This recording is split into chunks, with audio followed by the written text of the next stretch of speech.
What is up guys, my name is Wawa and I'm back with a new patch notes video, and this one is for the patch 1.16 that came out yesterday, March 13, 2013, and this I have to say is the tiniest patch ever so far that Ronimo has put out. And you know what, I don't even mind it, mainly because patch 1.15 was so huge. There were so many new things implemented in that patch that I don't even mind this small change, and I'm pretty sure Ronimo just wanted to put out these new features as soon as possible so that we can enjoy it before PAX happens, because there are new things as well coming in for PAX East, and hopefully you guys will go to PAX East. By the way, it is going to be coming in the next few weeks, I believe, and if you can go there, Ronimo has some things for you guys to see and to play with, and I think there's gonna be some tournaments as well over there. So you never know, you guys should definitely check it out and maybe you can win some prizes, you know. Anyways, I'm gonna just briefly just glance all through these patch notes, like the new features and the general fixes, and I'm gonna talk about the new thing that Ronimo was teasing about lately. Anyways, here we go. New features. Coco McFly character skin for Coco. Coco has accidentally been sent back to the year 2015. This is actually the past. 2015 is the past in the world of Awesomenauts, excuse me. So sent back to the year 2015 by the mad scientist Monkey Yuri. 2015, when hoverboards had a weirdly 1980s like design, Coco McFly must now find a way to go home in the future. Will she ever get back? That is the question. I don't know. So this is pretty much where like the world collides when Back to the Future Part 2, I believe, when Marty McFly went to the future. I think that was Part 2. Like that's when he got the hoverboard and such. But yeah, that's pretty much the parody of that skin. And next one, Bionic Raylan character skin for Raylan. Raylan has been recruited by a super secret Bionic Spec Op team, excuse me. The new and improved Bionic Raylan has augmented her already impressive battlefield performance with bionic cybernetics and worn cloak and shiny lights. So these are actually pretty cool skins. If you guys haven't seen it, they're actually pretty impressive, especially the Raylan one. I really like the Raylan one. Here's actually the clip, or this is actually the image that was released to us. As you guys can see, Raylan right here has the worn out cape. It's actually not worn out in game, which is kind of sad, but then again, you can understand why it's not worn out, because it's just gonna add more things, or it's gonna be more work for Ronimo and the animation team and also the programming team, I guess, because like you're gonna have to program like those holes, like you're gonna see what's behind them and such. Like it's gonna be a little bit more complicated, so it's gonna be more programmed besides the cloak or the cape. And you can see the face here. She has like a Big Daddy helmet right here. It's actually pretty cool because you guys see over here that there's some air ventilations right there. Like there's actually smoke coming out of there on some parts, which is actually pretty amazing. Also, this is the new Cuddles. This is the form of Cuddles before she snipes, which looks like pretty much the same as before, but this time the snipe animation is pretty damn impressive. Like you can see like whenever you're trying to aim, like you can see the, I don't know how you call it, the crosshair, I guess, like near the face of Raylan. It's different, it's unique, which is pretty amazing, and I'm pretty happy that they implemented it, and I'm actually having a lot of fun with it. For the Coco McFly skin, it's actually pretty impressive as well. Like the lightning ball has the logo of, what do you call that thing? The flux capacitor, I think, from the car, from the inside the car where the plutonium, I think, is going through. I don't know, I'm pretty bad with Back to the Future lore. But yeah, that's pretty much it. Like it is in the middle of the lightning ball. Also the blaze, as people requested, the blaze is like burning or is flaming, whatever you call it. So it's actually pretty cool, and it's actually pretty stylish as well. And I actually tried to put in like the length upgrade for the blaze, just so that I can see those fires a little bit longer and like more awesome. Anyways, yeah, that's it for the patch features of the new skins. Next, we move on to general fixes. Improved leaderboard code to make resets of rankings and matches player happen less. APL winners will get a special lens flare cat icon as mentioned in the drop zone of each level.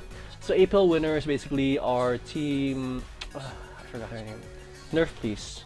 So they, congratulations to them, by the way. So they are the team that pretty much used only one strategy all throughout the tournament. It was actually pretty impressive. Like even Team Awful wasn't able to break the team composition. It's the Skull Deer, Voltar, and Derpal. So it's called Bolt or Derpal combination, which is actually pretty hard to kill. And I think it was most mainly hard to kill because they were using the regen. They were stacking up regen, and then there's Twisted Nightmares for Voltar, and then there's also the heal bot, and also there's a lot of stuff that was added to Voltar to make things a lot more harder for you and your teammates to get killed, which is actually pretty impressive. They were able to discover that. But then again, yeah, props to them, congratulations to them, and they really deserve that win. And I might have some things in store in the future. You guys should definitely tune in for that. Like, stay subscribed, and you guys are gonna be surprised. Leon clones are now affected by the same effect as Leon himself, being Smoke Screen Stealth and Genji's Monarch Blessing. It's actually pretty cool. Simple change, but it's really kind of good because with Monarch Blessing implemented, like your Leon is gonna take more hits from the tower whenever you're pushing a tower. So that's actually pretty good. I think it's gonna make the Leon clone last about 2 to 4 seconds more in front of that turret, which is pretty damn amazing. Fix that with the right timing. Froggy's Reflect could grab enemies Genji's Monarch Blessing and apply it to the Froggy. So that's a big fix right there. Fix an issue where the games would for some users never get through the waiting for Steam and isolation screen. Oh, interesting. So there's some bug fixes right there. Let me see some crucial changes here. Now showing version number. So this is something here. Now showing version number in the main menu. So that's actually pretty good, so people are aware on what change has happened and what patch we are on, so that whenever we release a new patch, people are not gonna get confused on what patch number we are on. Now printing message for newly connected players to chat log. So that's something as well. Fix the character would be sometimes not appear visually for half a second after having been cocooned. So that's another good patch as well. Anyways, that is it for the changes for the patch. Anyways, moving on to another topic. By the way, guys, what do you guys think about this patch? By the way, I know a lot of you guys doesn't really agree with me with the changes, how small the patch is and whatnot. Like, people are complaining right, they're like, ah, so disappointed, blah blah blah blah. Which understandable. It's pretty understandable because I'm not really in the same level as some of those League 1 players, so I'm pretty sure they see a lot of flaws that the devs might not see, and they want to be changed. You know, it's simple as that. So I want to hear your thoughts on what you think should be changed and stuff for future patches. Anyways, moving on to the next topic. So recently, I believe like about an hour ago, I think, they recently teased this new thing that they were going to implement and they're going to show off at PAX East. So this is the new map that they are building on, or they're working on for a really long time. And if they are actually sticking to the what do you call that, to the beta map that they released, or they opened up to the public back in 1.7, it's gonna be pretty amazing. I really like that map, and the solar tree is, or the health tree is actually something unique that is gonna be most likely be implemented here with a little bit of twist. Actually, let me try to recall, because there are some notes as well when Ronimo released this news.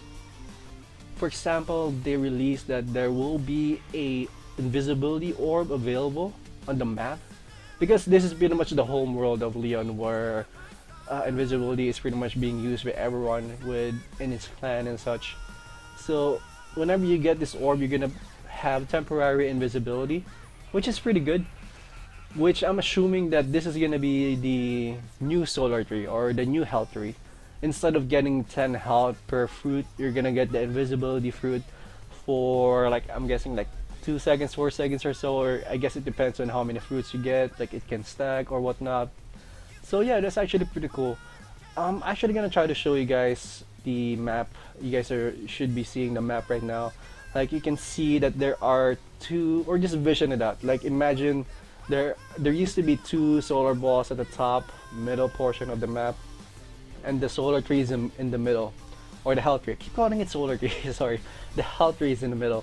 So I'm pretty sure that if the health tree is evolved or is changed to the invisibility orb tree, the solar balls would be moved down beside it, because the invisibility orb would be much better, or would be more useful to use in the early game. So I'm pretty sure that will be guarded by the solar bosses, which is actually gonna be pretty unique.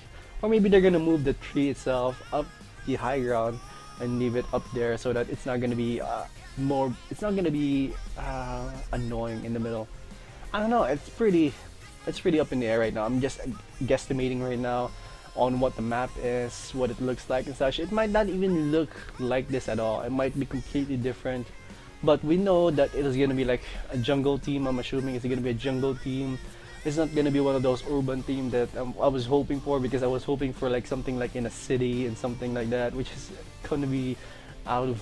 It's gonna be kind of like out of place for the world of Awesomenauts, but it's actually a pretty cool concept. But yeah, it's gonna be something like that in my vision. So what do you guys think? What do you guys think will be seen in that new map, and what do you guys think? Do you guys think they're gonna stick with this old design, or they're gonna completely revert it? Leave your comments down below. Anyways, that is it for this new patch notes video for you guys. If you guys have any comments, suggestions, violent reactions, please do post them down below in the comment section, and I'll try my best to get back at you as soon as I can. Also, these new skins, do you guys want me to give away some of these new skins, by the way? If you do, post them down below. I might do some giveaway as well for these new skins. Also, I'm giving out the Genji skins as well right now. Yeah, doing it right now. Anyways, that is it. Hope you guys enjoy this, and I'll see you guys soon. Peace out. I am out. Bye.